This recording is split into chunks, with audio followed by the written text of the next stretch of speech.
What's up mga papi? For today's video, bubudulin ko kayong subukan itong napakasarap na recipe na tinuro sa akin ng isa sa mga tomador buddies ko before. Masarap na pulutan, masarap ding ulam. So gusto mo bang malaman kung anong recipe to? And kung paano gawin? Wag ka na mag-skip at panoorin mo ito. Throw your hands up if you with it, drop it.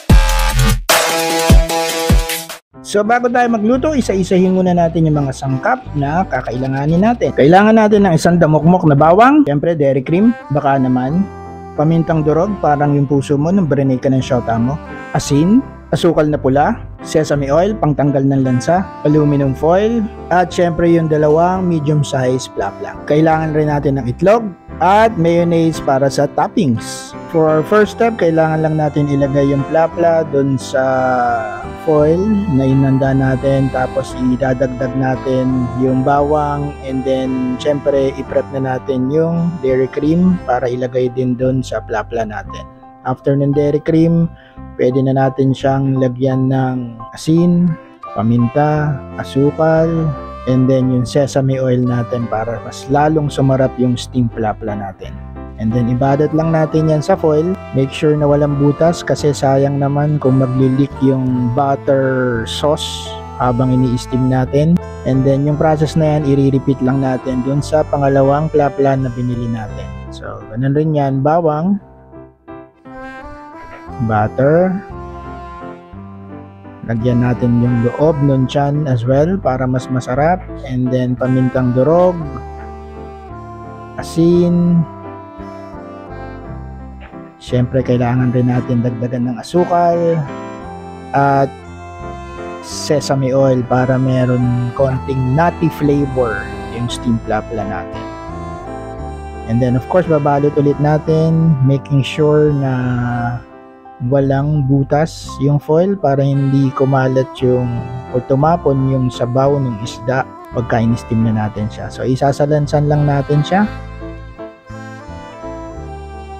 And then yung itlog, pinapakuluan na natin, i-hardboil natin yan, and then idadagdag na natin yung plapla para ma-steam. So itong process na to, it will take us around 30 to 40 minutes to finish. And then on the 10 or 15 minute mark, pagbabalik ta rin lang natin yung plapla natin para sure tayo na yung nasa ibabaw luto rin, di ba? Tapos ibabalik ulit natin yan sa rice cooker or dun sa steamer nyo kung steamer yung ginagamit nyo. And then we'll wait until the fish is cooked. At habang hinihintay nating maluto yung plapla natin, hinango na natin yung itlog natin na hard-boiled. So dudurugin natin yan, gagamitin natin pang toppings dun sa plapla.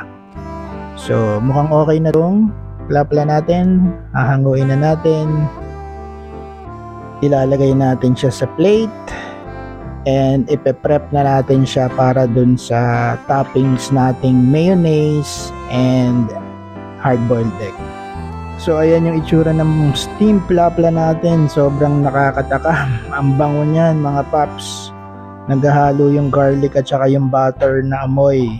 So, ayan, ang sarap niyan. Sigurado ubos na naman ang bahaw namin. So, panalo. So, lalagyan na natin siya ng mayonnaise. And then, bubudbura natin siya ng hard-boiled egg para mas sumarap tong plapla natin.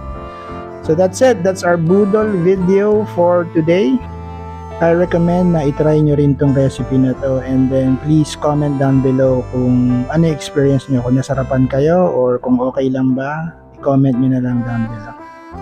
Alright, so thanks for watching. That's our budol cooking video for today. Please subscribe and please share this video. Thanks for watching. Be safe everyone. Peace.